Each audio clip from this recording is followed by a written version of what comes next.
அனைவருக்கும் வணக்கம். நான் பிரபாகர் ஜோதிடர். ஓம் சிவாய நமக. சிவசக்தி திருச்சிற்றம்பலம்.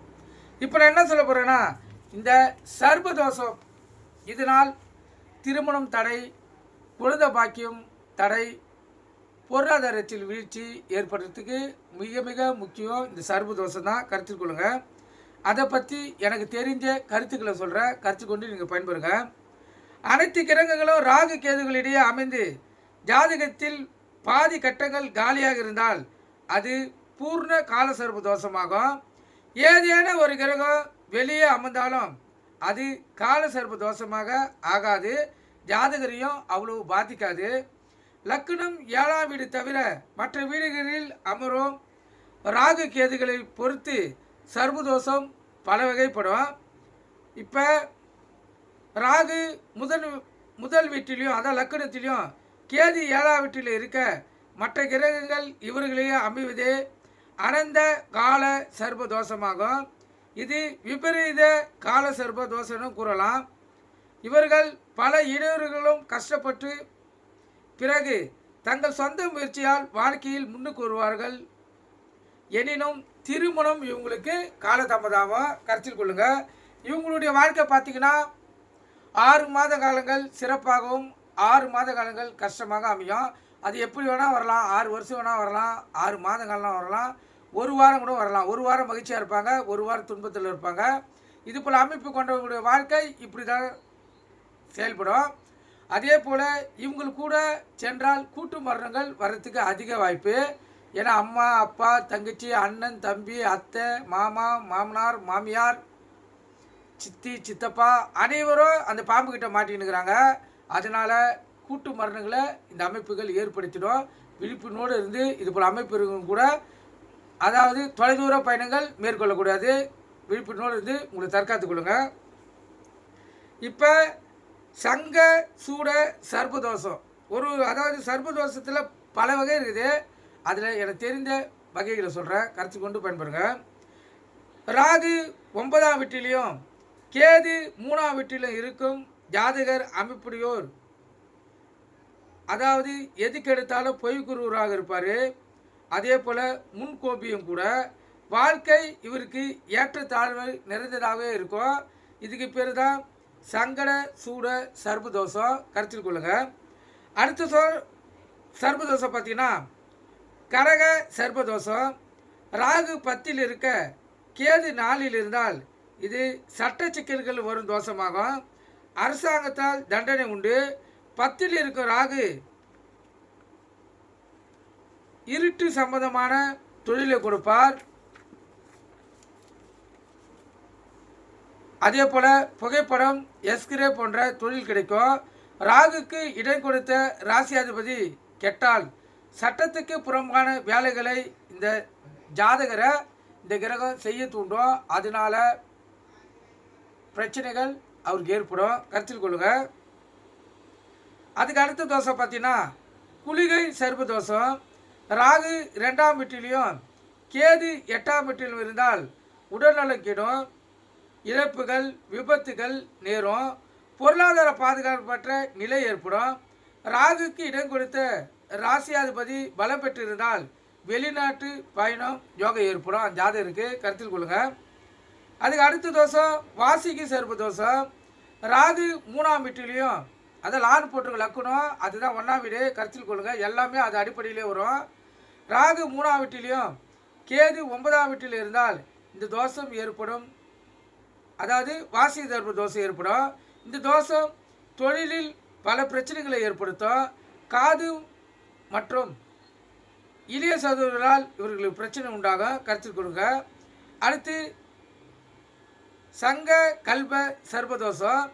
இந்த தோஷம் பார்த்தீங்கன்னா ராகு 4லும் கேது 10லும் இருந்தால் ஜாதகரின் வேலை, தொழில் கெடும். தாயாரின் உடல்நலத்தில் கவனம் தேவைப்படும். அதே போல் அடுத்த தோஷம் பார்த்தீங்கன்னா பத்ம சர்பதோஷம். ராகு 5ஆம் வீடு, கேது 11ஆம் வீட்டில் இருந்தால் குழந்தைகள் பிறப்பதில் பிரச்சனை ஏற்படும். இதனுடன் சந்திரன் கெட்டால் ஆவி தொல்லைகள் ஏற்படும். மேலும் நண்பர்களால் ஏமாற்றமும் நோயும் உண்டாகும். அந்த நோய் குணமடையாது தாமதாக்கி கொண்டே இருக்கும். கருத்தில் கொள்ளுங்கள். அதே போல் அடுத்த தோஷம் மகா பத்ம சர்பதோஷம். ராகு 6லும் கேது 12ல் இருந்தால் நோயினால் தொல்லை உண்டாகும். எதிர்காலம் இடையூறுகள் நிறைந்ததாக இருக்கும். 6ஆம் அதிபதியை பொறுத்து நோய் குணமாகுதல், எதிரிகளை வெற்றி கொள்வதல் அந்த ஜாதகருடைய அமைப்பு இருக்கும்.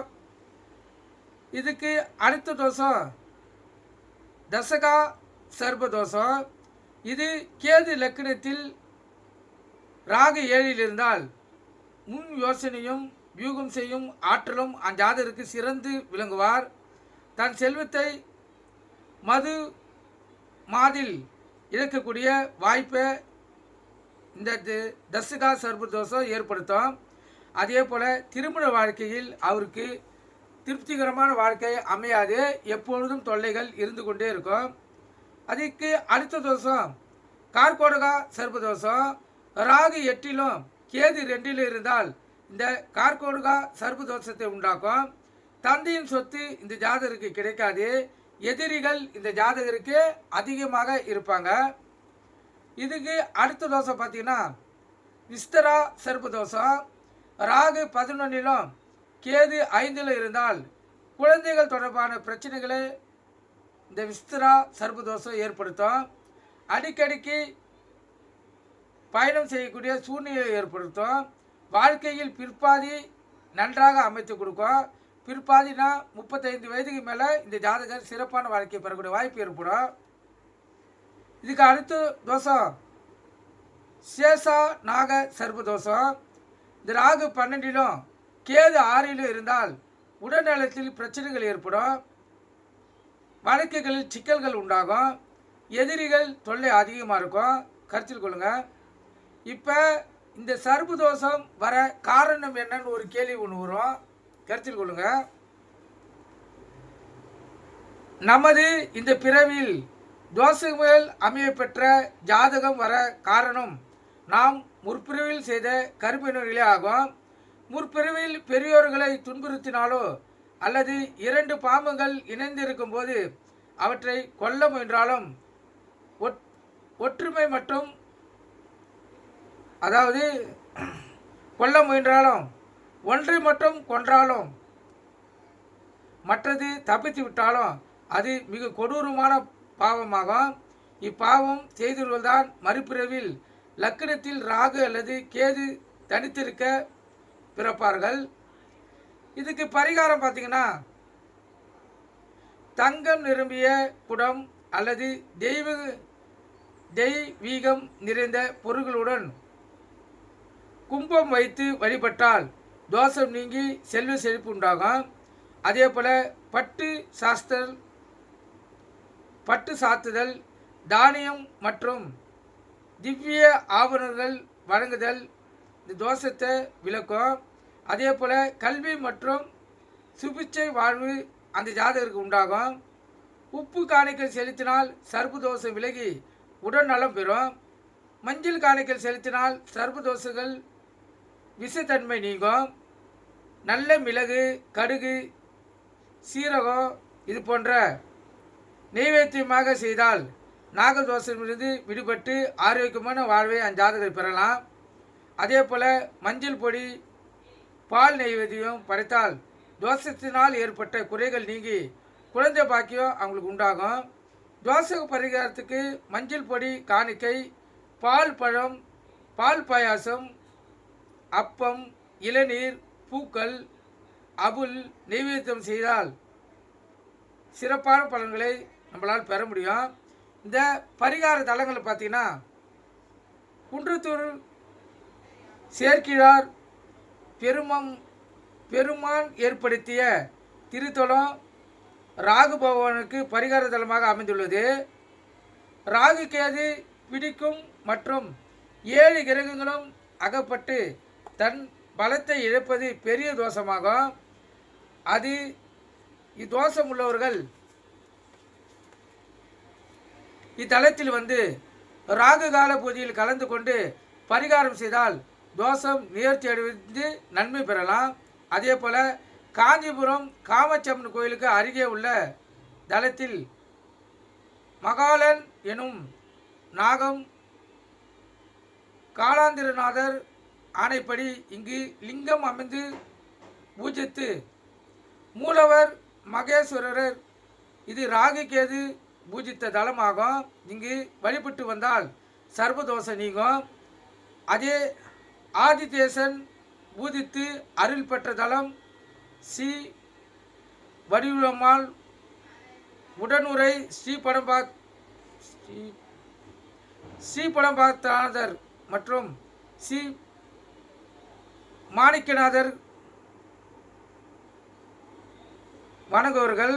ராகு கேதுவால் உண்டான தோஷங்கள் விலகும். அதாவது ஸ்ரீ பத்மநாதரையும் ஸ்ரீ மாணிக்க கதி கேசவரையும் வணங்கினால் ராகு கேதுவால் உண்டான தோஷங்கள் விலகும். இது சென்னையில் உள்ள திருவத்தூரில் அமைந்துள்ளது. அதாவது வடிவுலம்மா கோயில் திருவத்தூரில் இருக்கிற கோயிலுக்கு சென்றால் இந்த ராகு கேது தோஷங்களை விளைவிக்கலாம். கருத்தில் கொள்ளுங்கள். சென்னையில் இருக்கிறவங்க பயன்படுத்தலாம், இல்லை சென்னைக்கு வரவங்களும் பயன்படுத்தலாம். இந்த தோஷங்கள் மிகவும் கொடுமையானது. இதை எனக்கு தெரிஞ்ச கருத்துக்களை சொல்லியிருக்கேன். நீங்கள் இந்த தோஷத்தை கழித்து அனைவரும் பயன்பெறும்படி இறைவனிட நான் வேண்டிக் கொள்கிறேன். இன்று கந்த சஷ்டி விரதம் என்பதால் தோஷங்களை கழிப்பதற்கு சிறந்த விரதம். நீங்கள் கருத்து கொண்டு பயன்பெறுங்க. நன்றி, வணக்கம், வாழ்க வளமுடன்.